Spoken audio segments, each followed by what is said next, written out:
À la suite des 3323 nouvelles analyses virologiques, le ministère tunisien de la Santé a annoncé le mercredi 4 novembre avoir détecté 1237 nouvelles contaminations au coronavirus. Le dit ministère a aussi fait savoir que 29 nouveaux cas de décès dus au virus ont été signalés le mardi dernier pour un total de 1512 morts. Depuis le déclenchement de la crise sanitaire en Tunisie, 363 557 tests de dépistage ont été réalisés. À ce jour, les hôpitaux tunisiens traitent 1389 patients atteints du Covid-19, dont 252 en soins intensifs.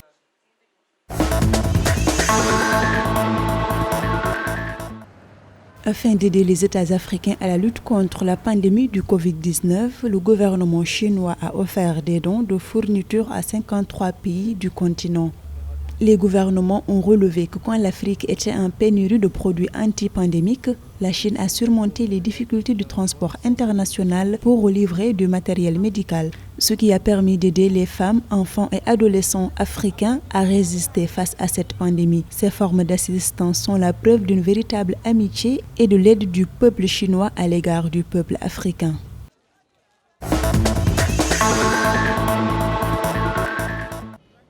L'Afrique compte à ce jour plus de 1 881 cas confirmés de Covid-19 d'après le Centre de prévention et de contrôle des maladies. Le nombre de cas confirmés de Covid-19 sur le continent est monté à 1 813 065 cas, a indiqué mercredi le CDC Afrique. Le bilan de la pandémie sur le continent s'est élevé à 43 612 décès en date du mercredi après-midi. L'agence continentale a également précisé que 1 484 042 personnes qui avaient contracté le Covid-19 s'étaient rétablies à ce jour. Les pays les plus gravement touchés du continent au nombre de cas positifs sont l'Afrique du Sud, le Maroc, l'Égypte, l'Éthiopie et le Nigeria.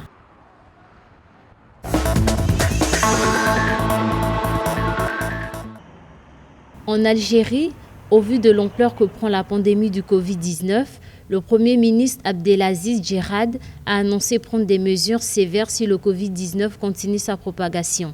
Le gouvernement algérien prendra des mesures sévères pour préserver la société et empêcher la hausse des cas de Covid-19, a prévenu le chef de l'exécutif à l'occasion de l'ouverture de l'année scolaire 2020-2021.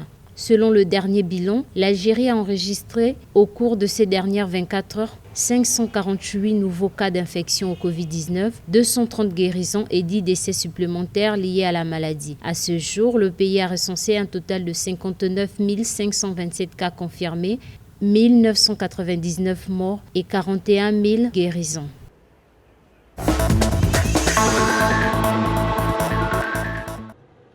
La mise en service de la zone de libre-échange continentale africaine, ZLECA, a été affectée par la pandémie du Covid-19, déplore Sidi Mohamed Tunis, président du Parlement de la CEDEAO. C'est à l'occasion d'une rencontre des parlementaires de la CEDEAO à Cotonou au Bénin que Sidi Mohamed Tunis s'est exprimé sur le sujet. Il a estimé qu'au-delà de son impact sur la santé humaine, la pandémie a perturbé aussi une économie mondiale interconnectée. Rappelons que la ZLECA est un projet de zone de libre-échange sur l'ensemble du continent et va regrouper le marché commun de l'Afrique orientale et australe, l'Est, central, de l'Ouest, du Maghreb arabe et des États sahélo-sahariens.